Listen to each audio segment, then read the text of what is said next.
It's the first word. Candlelight vigil in the works at the Adonde Lounge? Could be. Victory parade going to go through the Ryan-gated community. Celtics bullying the Lakers yesterday, and that's not even talking about KG and the ball boy. We'll get to that later. Champs, 1-6 versus the 6 best teams in the league. Phil, not panicking, quote, regular season games, end quote. Artest echoing his coach, quote, I got F's in elementary school and still went to college, end quote. Yeah. Got to ask you, Adon, that you were there. This game more about the Lakers or more about the Celtics? Well, it's about the Lakers. We keep waiting for them to perform in one of these showcase games, and they're not up to the task. They lost to Miami on Christmas Day, and they lost in this game, which meant a lot more to the local fan base than the Miami game. What happens? Only 10 assists. Kobe Bryant takes 29 shots, as many as the entire starting court combined, and they were a selfish team. They didn't play defense, giving up 60% field goal percentage to the Celtics. So this is a team that is not playing at championship level. I know it's only January, but at some point you have to prove that you look like a championship team. Let's go to Boston. You know, they've been brooding about losing to the Lakers in the Game 7s for 6 months, and they were pointing to this game, and I think the world saw what they are all about. They came in shooting 50%. They shot 69% with 34 assists, 15 by Rondo in the second half. You saw Garnett healthy, 13 rebounds. Last year, he wasn't even remotely capable of doing that against anybody, let alone a good team such as the Lakers, who had annihilated them on the boards in Game 7.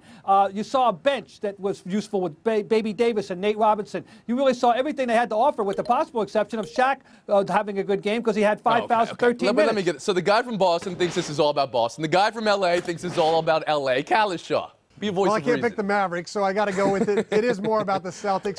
They are the team that's trying to prove something, not only to get over, or to put last year behind them, but they're the team coming into this year that you would have said has more real age concerns than the Lakers do. Not that the Lakers don't have any, but I think the Lakers, as a two-time champion, they're gonna sleepwalk through parts of the regular season. That's going to happen, and they're going to have to try to gear up and not be the #1 seed, to get it done in the postseason. Whereas the Celtics want to make sure, and probably did make sure, they don't have to worry about any Game 7s in L.A. this Woody year. Page, get in there. TC, they better wake up because there's 7.5 games in the Western Conference behind the San Antonio Spurs who could be playing the Celtics. I think it's a question of when you've lost 4 out of 7, when you played top 5 teams 6 times and you lost 5 of those games, when 7 of your next 9 are on the road and one of the home games is against those San Antonio Spurs, you're not playing defense. Artest goes 1 for 10, can't stop Paul Pierce, getting no help off your bench. Gasol wasn't playing defense, and Kobe's the only one out there really trying.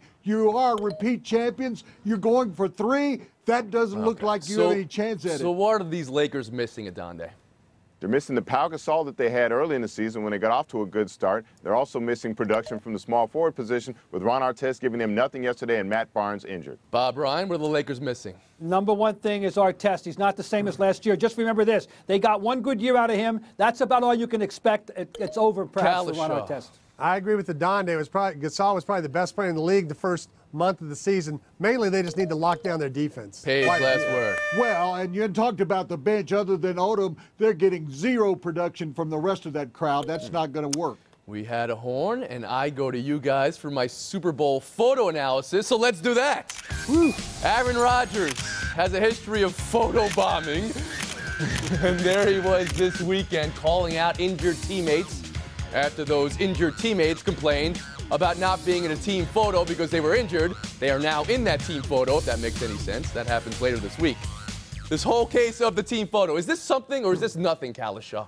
It's something for a couple reasons. It's something because it's the Super Bowl, and when there's 2 weeks between the championship games and the big game, all these guys know the littlest story becomes magnified. It drags out for 2 or 3 days, and it can become a distraction. The other thing is, I think Aaron Rodgers could have put it to rest Saturday, and he chose to talk instead about, in 2006 when I was injured, I stayed here. Some of these guys didn't. Those players that he didn't name, they know who he's talking about. So when they go to media day tomorrow and there's thousands of media at Cowboys Stadium, they're going to be asked about this. If William Shakespeare had come to Dallas, he would write that this was much ado about nothing. Oh, the Packers have fallen into a pit of tweets. This is nothing. They've gotten it out of the way. Sure, it'll be addressed. Aaron Rodgers will have to talk about it, but he's handled it well. He's the one that went to McCarthy and said, bring him down, let him be in the picture. I think once they've gotten that all away, you play in a game, injured players aren't even going to be anywhere except on the sidelines. They're not going to participate. Okay. This is just somebody trying to make something out of nothing. Mm-hmm.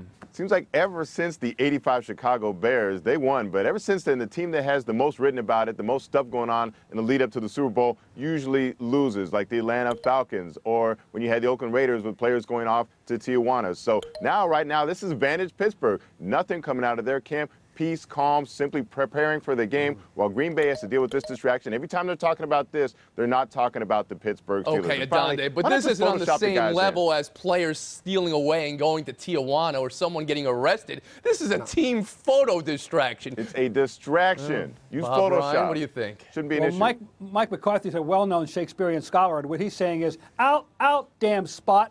The Spot being this unnecessary distraction that they do not need. They do not need, as J.A. said. And I blame Aaron Rodgers for exhuming this. It was a corpse, and he exhumed it. I do not know why. But I know one thing. Mike McCarthy's going to say, enough of this talk. Do not discuss this with the media. I think it'll help tomorrow when Aaron Rodgers says, I come to praise Nick Barnett, not to bury him. But it's still not going to put this story completely It goes to you now, Paige. Kalishaw, you're just nothing but a prince's gesture. You don't know what you're talking about. Once they have the team photo at the end of media day, it will be over with, forgotten. Okay, Adonde, you don't think this is going to have any effect on the game on Sunday, do you? It won't be the dominant storyline come Sunday, no. And I wonder, too, if Shakespeare alive today, would he tweet an iambic pentameter? Ooh, Bob Ryan, you got a last word at the horn? I can't top that. Okay, the rest is for tomorrow and tomorrow and tomorrow, blah, blah, blah. Ooh. We've been horned. We're taking a break.